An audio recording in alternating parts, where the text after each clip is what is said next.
తెలంగాణ ఏర్పడిన తర్వాత first BRS అధికారంలోకి వచ్చింది. అధికారంలోకి వచ్చిన తర్వాత ఐటీ శాఖ మంత్రిగా కేటీఆర్ ఉన్నాడు.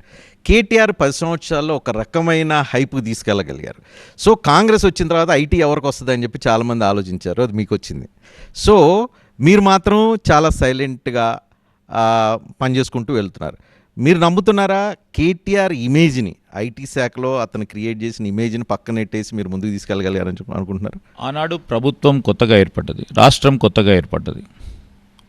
ప్రపంచానికి సంబంధించిన అవసరాలు కూడా కొత్త ఊపుతో ముందుకు కనబడుతూ ఉన్న తరుణంలో ఇక్కడ ఉన్న టాలెంట్ దాన్ని ఉపయోగించుకొని అప్పుడున్న మంత్రి గారు పెద్ద ఎత్తున ముందుకు తీసుకెళ్లే ప్రయత్నం చేశారు. సరే, వారిదైన శైలి వారికి ఉంటుంది, మాదైన శైలి మాకుంటుంది. ఎప్పుడు కూడా వారి బాటలో మేము నడవాలని లేదు, మా బాటలో వారు నడవాలని లేదు.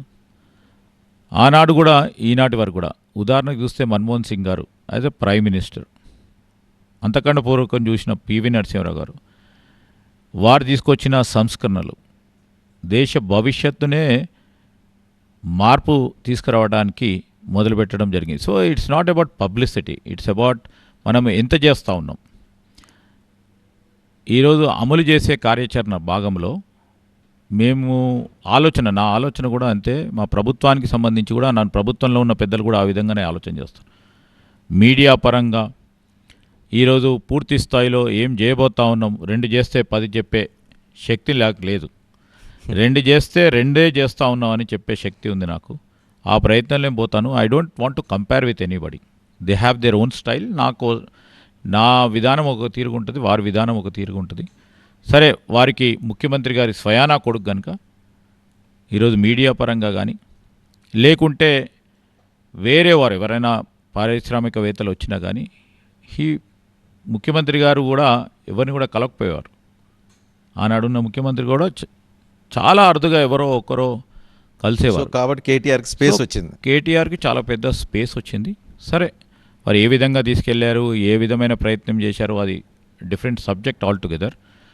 కానీ మేము అనేక సందర్భాలు చెప్పాము, ప్రభుత్వాలు ఏదొచ్చినా కానీ, మా పొలిటికల్ ఐడియాలజీస్ డిఫర్ అయినా కానీ, మనం ఒకసారి చరిత్ర చూస్తే ఆనాడు ఉమ్మడి ఆంధ్రప్రదేశ్ రాష్ట్రంకి సంబంధించి కానీ ప్రభుత్వం ఈరోజు వచ్చినప్పుడు కానీ మంచి ఆలోచనలు ఏవైతే ఉన్నాయో, మంచి పాలసీ విధానాలు ఏవైతే ఉన్నాయో, ఈరోజు రాష్ట్రానికి దోహదపడే పాలసీ విధానాలు బాగుంటే మేము ముందుకు తీసుకెళ్లే ప్రయత్నం చేస్తాం. కానీ డిస్రప్ట్ చేసి వారు మొదలుపెట్టారు కనుక దీన్ని ఆప్ చేయాలనే ఒక ఆలోచన మాలో లేదు.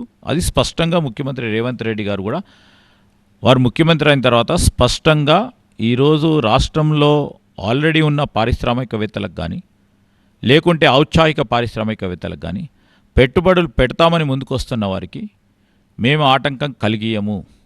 గత ప్రభుత్వ విధానాలు నిజంగానే ప్రగతిశీలమైతే ఇంకా పెద్ద ఎత్తున ముందుకు తీసుకెళ్తాము, ముందుకు రండి అని ఆహ్వానించడం కూడా జరిగింది.